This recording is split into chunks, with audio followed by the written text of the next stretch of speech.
Bonjour à toutes et à tous, aujourd'hui on va décortiquer ensemble un message vraiment inspirant du Dr Cissé de Vision Diamant. On commence très fort avec cette question, prenez une seconde pour y penser, elle renverse complètement notre peur la plus habituelle, celle du jugement. Et si le regard des autres, ce n'était pas de la critique, mais de l'admiration. Juste cette idée, ce changement de perspective, ça peut déjà tout changer. Bon, cette peur du jugement, on sait bien d'où elle vient. Elle est souvent nourrie par une petite voix à l'intérieur de nous, la fameuse voix du doute. Ah, cette question, qu'est-ce qu'ils vont penser de moi? On se l'est tous posé un jour ou l'autre. C'est épuisant, n'est-ce pas? C'est ce doute qui nous paralyse juste avant de nous lancer, juste avant de prendre une décision. Et pour le Dr Cissé, cette petite voix, c'est l'un des plus grands freins à notre épanouissement. Et là, il y a un point vraiment essentiel, c'est le contexte culturel. Dans des sociétés où les liens avec la communauté, avec la famille sont très forts, comme c'est le cas en Côte d'Ivoire, cette peur du jugement peut être, multipliée par 10. La pression pour se conformer, pour ne pas décevoir, elle peut devenir immense. Tout ça, ça nous amène souvent à faire une erreur de jugement, une erreur de perspective assez courante qu'on essaie de gérer cette peur. Et voilà le cœur du problème. L'erreur, c'est de croire que pour être accepté, pour être aimé, il faut se fondre dans la masse, copier les autres. Mais la vérité, elle, est tellement plus libératrice. Le plus beau cadeau qu'on puisse faire à nos proches, c'est notre authenticité. Ils ne veulent pas d'une copie, ils veulent la version originale, la vraie. Alors creusons un peu cette idée, cette vérité qui est vraiment au centre du message du Dr Cissé. Cette phrase, elle est fondamentale. Parce que être soi-même, ce n'est pas du tout un acte égoïste, bien au contraire. C'est offrir aux autres ce qu'il y a de plus sincère en nous. C'est leur permettre de nous connaître et de nous apprécier pour ce que l'on est, réellement. Et pour que ce soit bien clair, le message nous donne un exemple parfait à travers l'histoire simple, mais très parlante d'une femme nommée Aminata.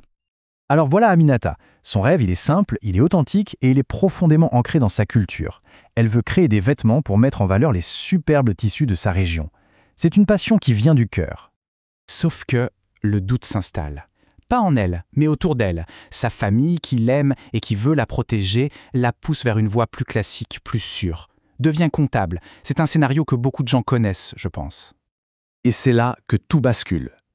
Au lieu de céder à la pression, Aminata choisit le courage. Attention, elle ne se rebelle pas violemment, elle explique. Elle partage sa passion.